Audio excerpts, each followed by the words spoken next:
Welcome back mga sir. Ito may naitabas na tayong mga marine plywood para sa ating gagawing MCB box na D12. So una dito tayo magsimula sa kaniyang back panel. Bali ang ating binutasan ngayon ay ito yung para sa ating lagayan ng ating speaker terminal. Kung hindi tayo gumamit ng speak on dahil pangbahay lang naman ito. At baliktarin lang natin ang plywood mga sir para malinis po ang ating butas, walang maraming chipping. Yan, katulad nito. Sa mga taong mahilig sa sounds at mahilig mag-DIY ng sariling gamit, katulad nitong mga speaker boxes, so manood lang kayo mga sir hanggang dulo para magkaroon kayo ng iba't ibang idea kung paano gumawa.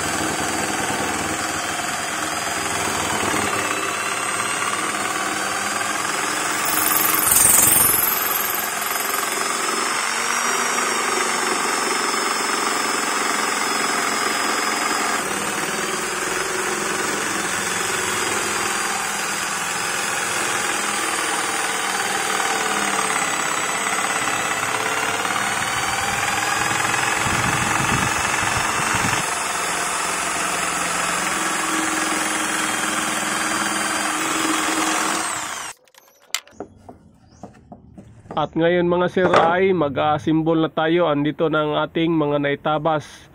In fact, itong ating isang box ay tapos na. Yan. MCB12. Dito sa loob, nilagyan natin ng maliit na butas para hindi masyadong bugbog ang ating speaker.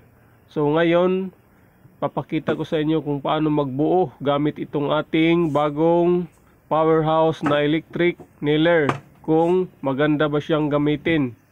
Ang medyo matagal na part sa pag-assemble ng speaker box mga sir is yun yung manumanong pagpukpok gamit ang isang martilyo sa pagpakod itong mga parts. Pero kung mayroon kang power tools gaya nitong electric nailer or nail air gun ay napakadali lang po sa pag-assemble. Nabili ko nga pala itong electric nailer na to sa online shop sa halagang 2,600, hindi pa kasama shipping. Pero sabi-sabi ng mga DIYers na nakita ko sa social media is mas maganda pa rin ang compressor drive na nail gun dahil malakas yun magbaon ng brad nail. Kahit 50mm ay kayang-kaya po niya i-baon. Pero dito sa electric nailer minsan ay hindi po masyadong nababaon ang brad nail, lalo na pag hindi mo ina-applyan ng kunting diin or assess gamit ang isang kamay mo sa tuwing kalabitin mo ang kanyang trigger. At pagkatapos kong ipako nito mga sir gamit ang brad nail ay papakuin ko rin ito ng number 2 finishing nail para tumibay siya. Ito kasing brad nail mga sir ay hindi ito masyadong matibay kahit naka wood glue tayo, pero iba pa rin ang tibay ng isang pako. Yung iba, pag malakas na ang wattage na speaker na kanilang ilalagay dito ay wood screw na po ang kanilang ginagamit. Pero sa atin, since pangbahay lang at pang 12 inches lang po ito, ay pwede na ang pako.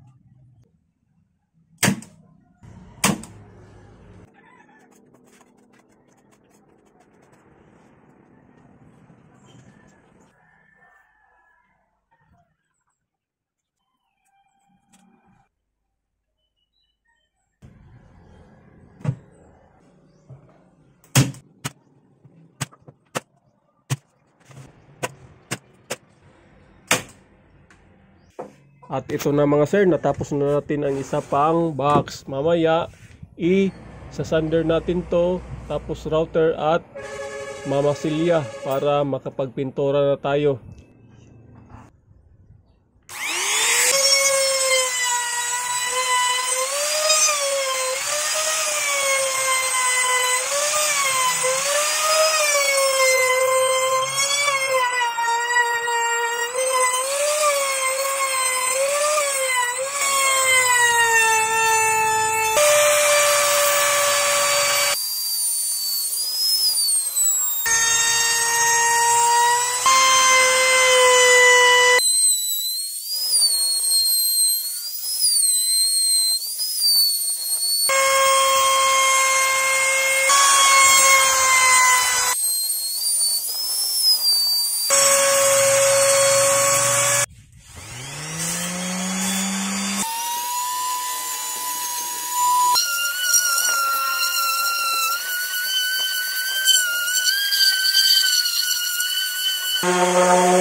Testing.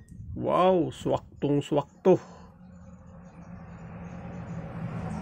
Welcome back mga sir, panibagong araw na naman. Ito na ang ating dalawang speaker box, ready for painting na. Nakamasilya na ito. Yan. Natakpan na natin ang mga maliliit na butas gawa ng ating pinagpakuan. So mamaya magpipintura na tayo para matapos na tong project na to.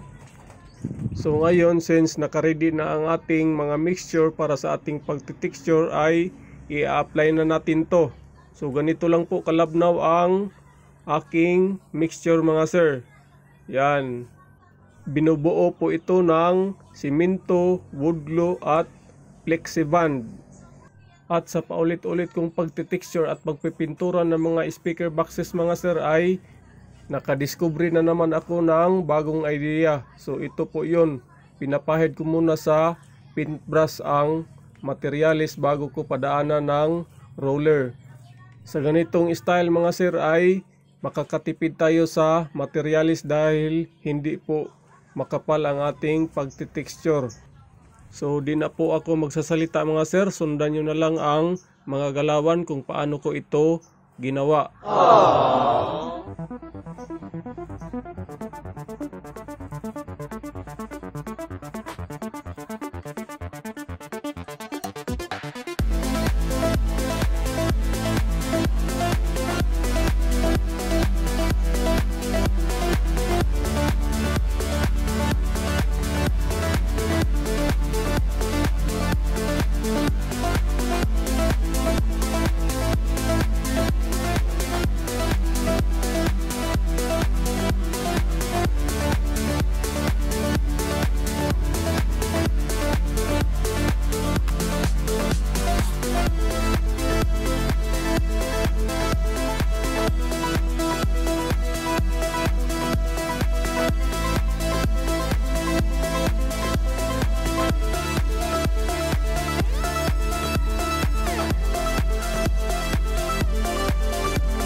At ito na mga sir, medyo malapit na tayong matapos sa pag-texture. Bukas, pag matuyo na to ay isasander natin to.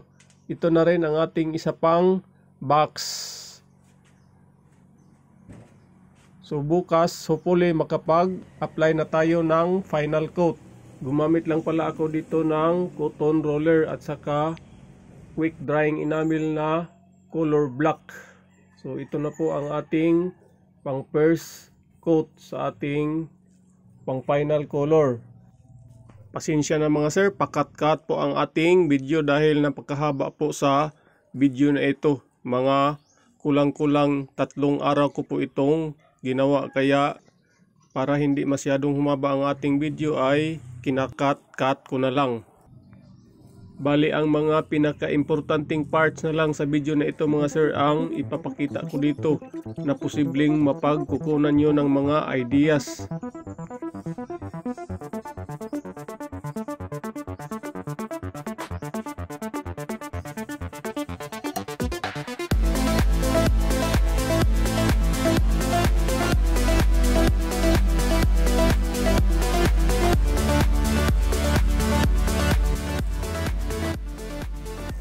So ito na mga sir, natapos ko na pagpintura ang ating speaker box. Maliban na lang dito sa pangilalim, hindi kasi umabot ang ating pintura. So far so good. Okay naman ang ating pagpipintura, lalo na malakas ang araw ngayon. At ito rin ang ating dalawang takip sa ating pinaka front panel, na kung saan ito po ang takip sa chamber na doon natin ikakabit ang ating speaker driver. Shout out nga pala sa may-ari nito, paring Elliot Acabo. Pre, pwede mo itong ibahin ang kulay dito sa kanyang pinakatakip para mas gumandang tingnan. Ikaw na lang ang magpunto kung anong kulay ang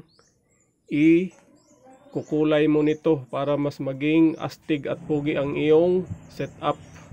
Ito na mga sir, tuyong-tuyo na po ang ating pintura. Pagkatapos ng 2 araw, pwede na natin to ngayon lagyan ng mga accessories.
Gahi manigtingog.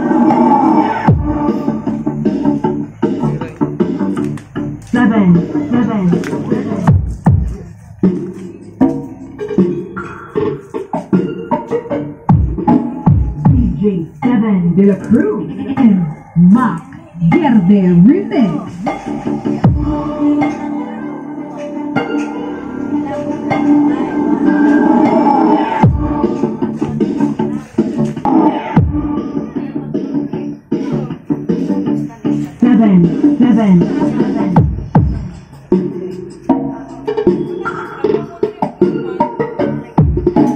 DJ 7 de la Cruz and Mac Verde Remix.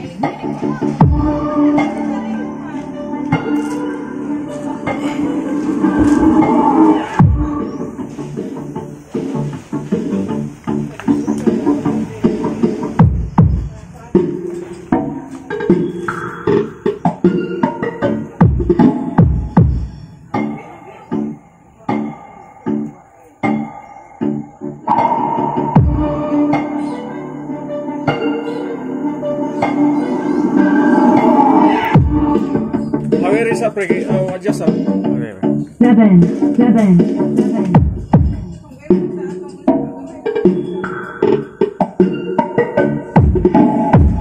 J7 De La Cruz and Mac Verde Remix.